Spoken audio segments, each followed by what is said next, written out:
Granite క్వారీల యజమానులు ఆందోళన బాట పట్టేందుకు సిద్దమయ్యారు. వస్తు సేవల పన్నును ఒకేసారి 2% నుండి 28% పెంచుతుండటంపై వారు మండిపడుతున్నారు.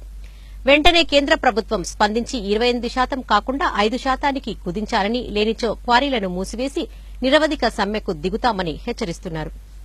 వస్తు సేవల పన్నులో భాగంగా గ్రానైట్ పరిశ్రమలపై 28% పన్ను విధించడంపై గ్రానైట్ క్వారీల యాజమాన్యాలు ఆందోళన చెందుతున్నాయి. ఒకేసారి 2% నుండి 28% పెంచడంపై వారు ఆవేదన వ్యక్తం చేస్తున్నారు.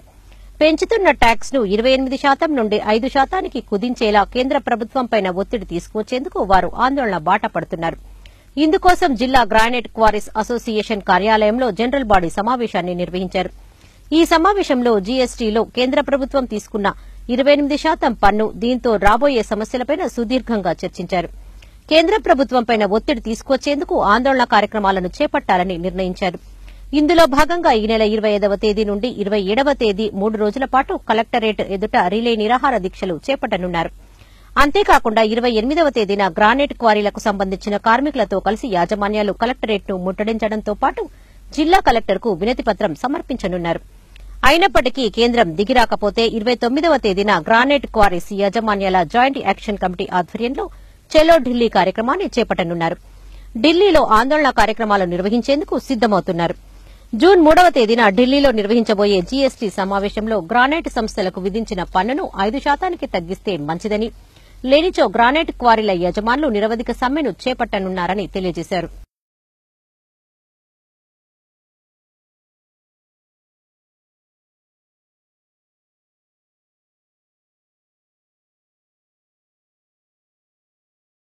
గత సమైక్య రాష్ట్రంలో కరెంటు లేక ఇబ్బందులు పడ్డ తమకు సొంత రాష్ట్రం ఆవిర్భవించిన తర్వాత సమస్యలు కొంచెం మెరుగుపడ్డాయని, కానీ ఇప్పుడు కేంద్ర ప్రభుత్వం జీఎస్టీలో 2% ఉన్న పన్నును 28% పెంచడంతో మళ్లీ ఇబ్బందులు మొదలయ్యాయని జిల్లా గ్రానైట్ క్వారీస్ అసోసియేషన్ అధ్యకులు శంకర్ ఆవేదన వ్యక్తం చేశారు.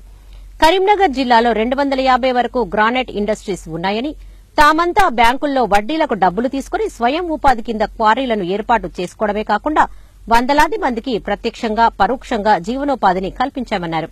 కానీ ఇప్పుడు కేంద్ర ప్రభుత్వం తీసుకున్న నిర్ణయంతో ఇబ్బందులు తప్పవని తెలియజేశారు.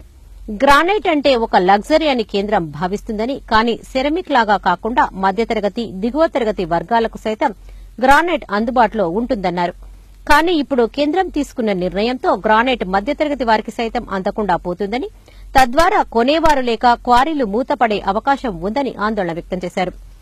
ఇప్పటికే దీనిపై తెలంగాణ, ఆంధ్రప్రదేశ్, రాజస్థాన్ రాష్ట్రాలకు చెందిన క్వారీ యజమానులందరూ కేంద్ర మంత్రి అరుణ్ జైట్లీకి వినతిపత్రం సమర్పించామని, కానీ ఇప్పటి వరకు దీనిపై వారి నుండి ఎలాంటి స్పందన లేదని ఆవేదన వ్యక్తం చేశారు. ఇప్పటికైనా కేంద్ర ప్రభుత్వం కాస్త తమపై దృష్టిని సారించి పన్నును 28% కాకుండా 5% కుదించాలని విజ్ఞప్తి చేశారు. లేనిచో జూన్ 3వ తేదీ తర్వాత తమ క్వారీలను మూసుకుని నిరవధిక సమ్మెకు దిగక తప్పదంటున్నారు జిల్లా గ్రానైట్ క్వారీస్ అధ్యకులు. ఫర్ ఎగ్జాంపుల్ సిరమిక్ టైల్స్ ఉన్నాయనుకోండి, ఇప్పుడు ఆల్రెడీ 30% లో ఉంది, దాన్ని తీసుకొచ్చి 28% లో పెట్టిండు. దట్ ఇంక్లూడింగ్ ఇప్పుడు మన వాళ్ళు వచ్చే ప్రోడక్ట్ 30 రూపీస్ నుంచి 40 రూపీస్ ఇంక్లూడింగ్ ట్యాక్సెస్. మాది ఎక్స్క్లూడింగ్ ట్యాక్స్. అంటే మాకు 60 రూపాయల నుంచి ఇప్పుడు 80 రూపాయలకు వెళ్ళిపోతుంది. వాళ్ళు ఆల్రెడీ ఉన్న ప్రజెంట్ 30 రూపాయలది తగ్గిపోయి 29 రూపాయలు అవుతుంది. అటువంటి మా ప్రోడక్ట్ ఎవరు కొన్నారు? తర్వాత కామన్ మ్యాన్ కు గ్రానైట్ అనేది అందుబాటులోనే ఉండదు. దానివల్ల మొత్తం డిమాండ్ తగ్గిపోతుంది. ఎవరు మా ప్రోడక్ట్ కొన్నారు? తర్వాత ఇప్పుడు మా ఉన్న ట్రేడర్స్ కానీ, తర్వాత షోరూమ్ల వాళ్ళు కానీ మా ప్రోడక్ట్ పెట్టకుండా అంతా సిరమిక్ దానికి వెళ్ళిపోతారు. అంటే సిరమిక్ అంటే ఏంది? చిన్నదంటే వాళ్ళు అనుకుంటారు. అదంతా 500,000 కోట్ల పరిశ్రమలు, ఒక్కొక్క ఫ్యాక్టరీ. మా అంతా 1.5 crores.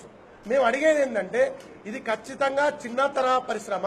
మీరు ఓన్లీ రెవెన్యూ దృష్టి కాకుండా ఎంప్లాయ్మెంట్ దృష్టి తర్వాత ఆలోచించి గవర్నమెంట్ ఖచ్చితంగా దీన్ని 5% చేయాలని కోరుతున్నాం. అవగాహన రాహిత్యంతోనే కేంద్ర ప్రభుత్వ పన్నును 2% నుండి 28% పెంచారని అనుకుంటున్నామంటున్నారు క్వారీ అసోసియేషన్ అధ్యకులు సతీష్ రెడ్డి. తమను రెవెన్యూ దృష్టితో చూడకుండా ఉపాధి దృష్టితో చూడాలని ఆయన విజ్ఞప్తి చేశారు. తమపై పన్నును 28% కాకుండా 5% కుదించాలని కోరారు. ఇంత పెద్ద ఇండస్ట్రీ డిపెండ్ అయ్యి చాలా మంది బతుకున్నారు, వాళ్ళందరికీ ఇబ్బంది అవుతుంది. తర్వాత దీని యొక్క ఇంపాక్ట్ ఎట్లుంటుందంటే క్వారీ ఇండస్ట్రీ మీద కూడా పడుతుంది. ఎట్లా అంటే క్వారీ మైనింగ్ లా ఈ రోజు ఇప్పుడు 40% డొమెస్టిక్ బ్లాక్ మార్క్ అవుతున్నాయి. ఒకవేళ మేము చైనా మార్కెట్ లేనప్పుడు కూడా డొమెస్టిక్ ని సర్వైవ్ అవుతాం మేము. ఒకవేళ ఈ స్లాబ్ ఇండస్ట్రీస్ కొలాప్స్ అయిపోతే డైరెక్ట్ గా క్వారీ ఇండస్ట్రీ మీద ఎఫెక్ట్ పడుతుంది. కాబట్టి దీన్ని పునరాలోచించుకోవాలని కోరుకుంటున్నాం. ఈ కార్యక్రమంలో జిల్లా గ్రానైట్ క్వారీస్ అసోసియేషన్ కార్యదర్శి గంగుల ప్రదీప్, కోశాధికారి జిల్లా అశోక్, ఉపాధ్యకులు జగన్మోహన్ రావు, సిహెచ్ కిరణ్ కుమార్, కడారి శ్రీనివాస్, అసోసియేషన్ సభ్యులు తదితరులు పాల్గొన్నారు.